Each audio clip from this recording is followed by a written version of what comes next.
Hey guys, what's up? My name's Jason.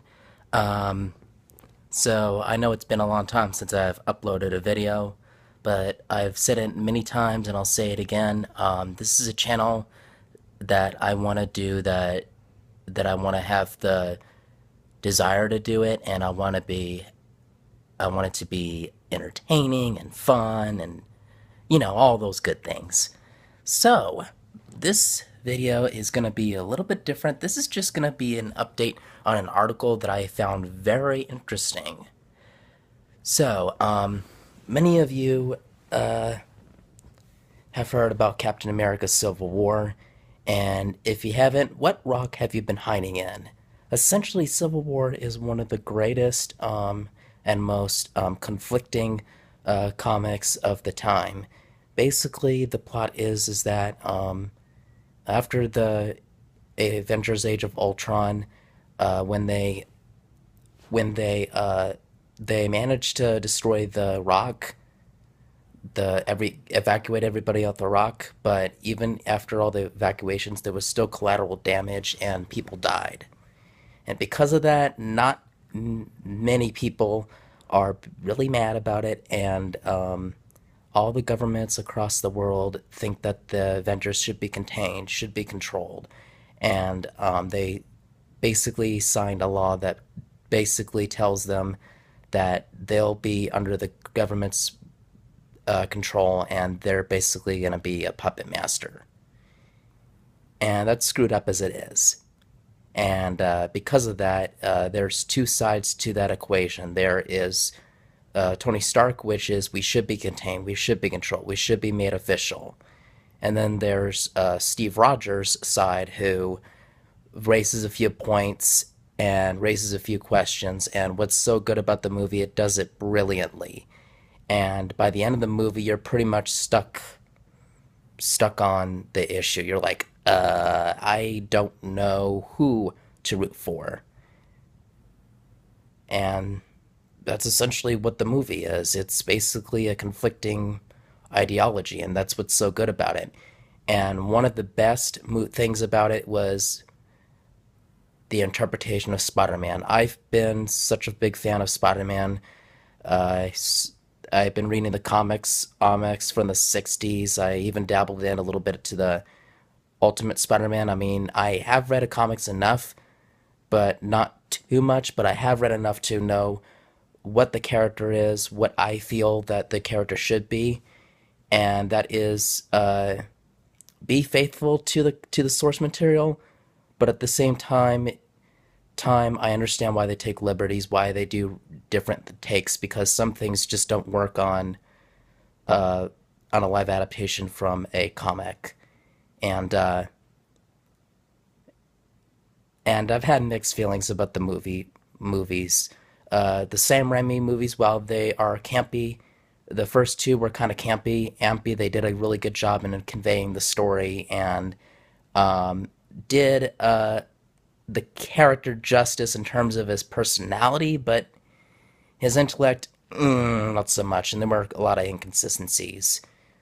And the third one, ooh, do not get me started on the fourth one. The third one was really, really, ooh, not that good.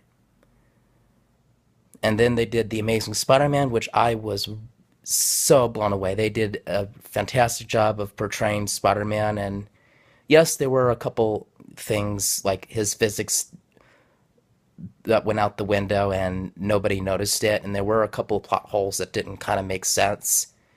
And then The Amazing Spider-Man 2, there was a lot of controversy surrounding that one. That some people really liked it. I did, but thought there was way too many plot holes and a lot more inconsistency with the story. And while I acknowledge that, and I actually, when I think about it, I can see it, I still had a lot of fun with the movie, and I still practically enjoy for what it was. And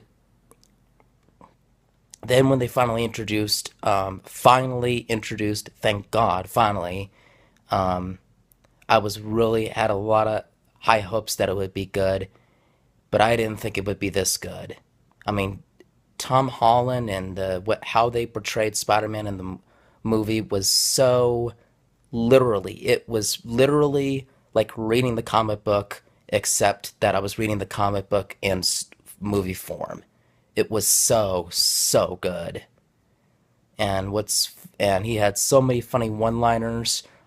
He did really well in interacting with the characters, and his relationship with Stark is actually really cool. And the end credit scene where he's all beaten up, and then he shows the beacon, and then it shows Spider-Man will come back.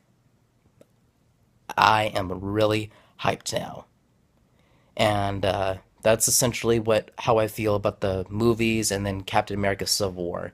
And this brings me to the actual article, and the article was basically Robert Downey Jr.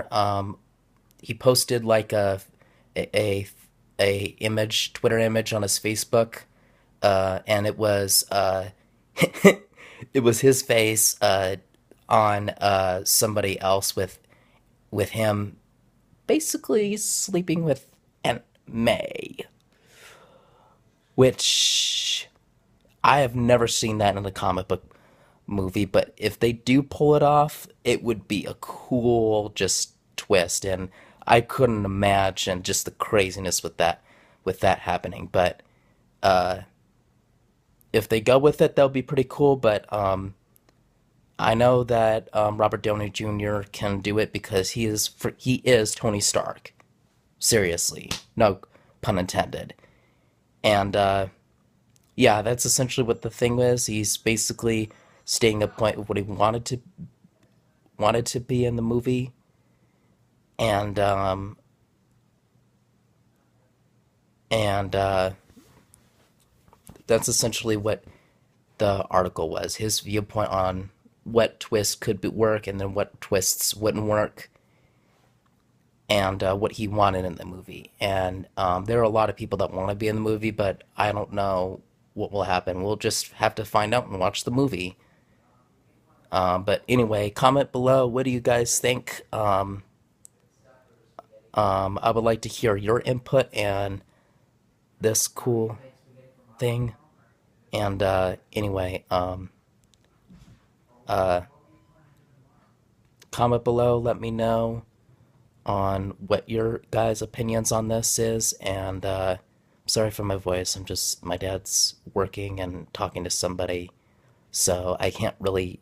I don't want to be too loud. I want to kind of calm it down now. Anyway, besides that distraction, comments, comics below on the description, and comment, subscribe, and let me know what you want to see, what I should do to make my videos better, my quality better, and most importantly, what kind of editing software should I use, and also what should I do to stop my stammering and help me to be consistent with my speech, help me to be more adamant, and help me to be more, you know, lavish, savage, not savage, but loud, but for a reason. Anyway, see you guys later, guys. Peace.